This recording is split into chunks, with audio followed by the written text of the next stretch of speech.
ପୂର୍ବପୁରୁଷମାନେ କହି ଯାଇଥିବା କିଛି ଗୁରୁତ୍ୱପୂର୍ଣ୍ଣ ଟିପ୍ସ। ନମ୍ବର 1, ନାରୀମାନେ ସ୍ନାନ ପରେ ନିଜର ଅଙ୍ଗୁଳିରେ ସିନ୍ଦୁର ପିନ୍ଧନ୍ତୁ ନାହିଁ। କେବଳ ରୂପା କଣ୍ଟା କିମ୍ବା ଝିଙ୍କ କାଠିରେ ସିନ୍ଦୁର ପିନ୍ଧନ୍ତୁ। ସ୍ୱାମୀ ଓ ସ୍ତ୍ରୀଙ୍କ ପାଇଁ ଏହା ମଙ୍ଗଳ ହୋଇଥାଏ। ନମ୍ବର 2, ଗଡ୍ରେଜର ମୁହଁ ଦକ୍ଷିଣ ଦିଗକୁ କରି ଘରେ ରଖନ୍ତୁ ନାହିଁ। ଯଦି ଏପରି ହୁଏ ତେବେ ଘରର କାହାର ଦେହ ସବୁବେଳେ ଅସୁସ୍ଥ ରହିବ ଏବଂ ତା ପଛରେ ସବୁବେଳେ ଟଙ୍କା ଖର୍ଚ୍ଚ ହେବ। ନମ୍ବର 3, ଗୋଟିଏ ହାତ ଉଠାଇ କେବେ ମଣିଷ କାହାରିକୁ ନମସ୍କାର କରିବା ଉଚିତ ନୁହେଁ। ହାତ ଯୋଡ଼ି ନମସ୍କାର କରନ୍ତୁ କିମ୍ବା ଯଦି ହ୍ୟାଣ୍ଡେଲ ଧରୁଛନ୍ତି ତେବେ ମୁଣ୍ଡ ତଳକୁ କରିଦିଅନ୍ତୁ। ସେତିକି ହିଁ ଯଥେଷ୍ଟ ହୋଇଥାଏ। ନମ୍ବର 4, ଶ୍ରୀଯନ୍ତ୍ର ଏବଂ ଲାଲ କପଡ଼ାରେ ଗୁଡ଼ା ହୋଇଥିବା ନଡ଼ିଆ ଠାକୁର ଘରେ ମା ଲକ୍ଷ୍ମୀଙ୍କ ପାଖରେ ରଖିଲେ ଘରର ମଙ୍ଗଳ ହୋଇଥାଏ। ନମ୍ବର 5, କେଶ ଉପୁଡ଼ୁଥିଲେ ଲୁଣ ଗୁଣ୍ଡ ଏବଂ ଦୁଦୁରା ପତ୍ରର ରସ 7 ଦିନ ଲେଖାଏଁ ମୁଣ୍ଡରେ ଲଗାନ୍ତୁ। ମନେ ରଖିବେ ଗୋଟା ଲୁଣ ନେବେ। ନମ୍ବର 6, ପେଟର ଗ୍ୟାସ୍ ସମସ୍ୟା ହେଉଥିଲେ ଖାଇବା ପରେ ଅଳ୍ପ ଜୁଆଣି ଖାଆନ୍ତୁ ଏବଂ ପ୍ରତ୍ୟେକ ଖାଦ୍ୟ ପ୍ରସ୍ତୁତିରେ ହେଙ୍ଗୁର ବ୍ୟବହାର କରନ୍ତୁ। ନମ୍ବର 7, ରାତ୍ରି ଭୋଜନ ପରେ ଉଷୁମ ପାଣିରେ ଅଳ୍ପ ଡାଲଚିନି ଗୁଣ୍ଡ ମିଶାଇ ପିଇଲେ ଭଲ ନିଦ ହୋଇଥାଏ। ନମ୍ବର 8, ସୁନାକୁ କେବେ ବି ବାମ ହାତରେ ପିନ୍ଧନ୍ତୁ ନାହିଁ ଏବଂ ସୁନା ଲାଲ କିମ୍ବା ହଳଦିଆ କପଡ଼ାରେ ଗୁଡ଼ାଇକି ରଖିଲେ ଏହା ଶୁଭ ହୋଇଥାଏ। ନମ୍ବର 9, ଯାଆଁଳା କଦଳୀ ଶିବଲିଙ୍ଗରେ ଘର୍ଷଣ କଲେ ଶୁଭ ଫଳ ମିଳିଥାଏ। ଆପଣ ଯାହା ମାନସିକ କରିଥାନ୍ତି ଏହା ବି ପୂରଣ ହୋଇଥାଏ। ନମ୍ବର 10, ଝାଡ଼ୁରେ ଗୋଡ଼ ଲଗାନ୍ତୁ ନାହିଁ। ଶନିବାର ଦିନ ଘରକୁ ଝାଡ଼ୁ ଆଣନ୍ତୁ ନାହିଁ। ଘରର ପଶ୍ଚିମ ଦିଗରେ ରଖିଲେ ଏହା ଶୁଭ ଫଳ ଦେଇଥାଏ। ନମ୍ବର 11, ଘରେ ବିଭିନ୍ନ ପ୍ରକାରର ଫଟୋ ଲଗାଯାଇଥାଏ କିନ୍ତୁ ବୁଡ଼ି ଯାଉଥିବା ଡଙ୍ଗା କିମ୍ବା ମହାଭାରତ ଯୁଦ୍ଧର ଫଟୋ ଘରେ ଟାଙ୍ଗନ୍ତୁ ନାହିଁ। ଏହା ଫଳରେ ଘରେ ଅଶାନ୍ତି ବୃଦ୍ଧି ହୋଇଥାଏ। ଏହି କଥାକୁ ମନେ ରଖିବେ। ନମ୍ବର 12, ଖାଇସାରିବା ପରେ ହାତର ପଛପଟକୁ ଚାଟନ୍ତୁ ନାହିଁ। ଆଗପଟକୁ ଚାଟନ୍ତୁ। ଘର ଭିତରେ ନଖ କାଟନ୍ତୁ ନାହିଁ।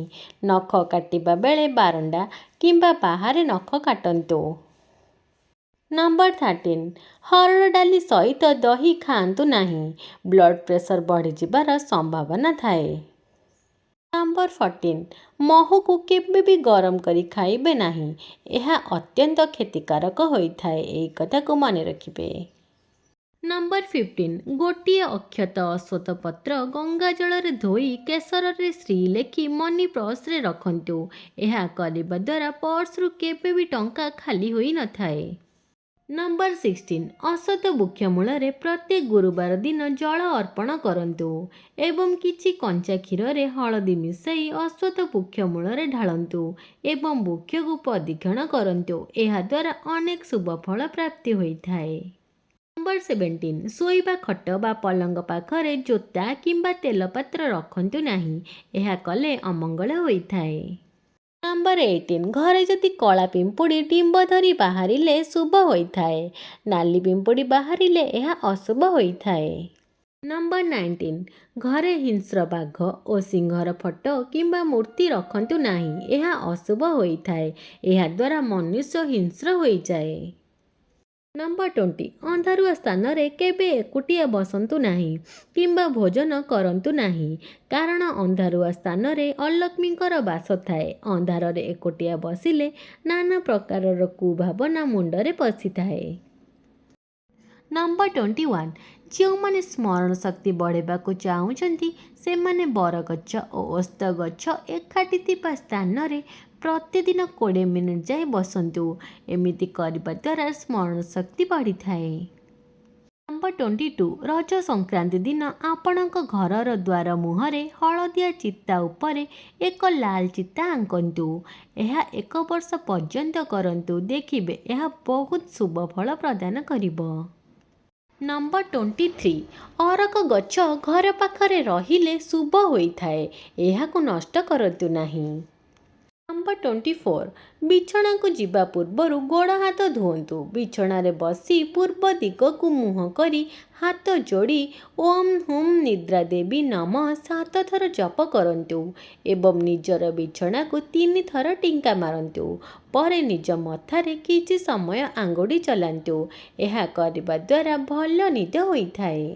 नंबर 25 उई हुंकारु किछि माटी आनी निज घरर दक्षिण दिगरे रखंतु एवं सेई माटीरे एक चंदन गछ लगांतु।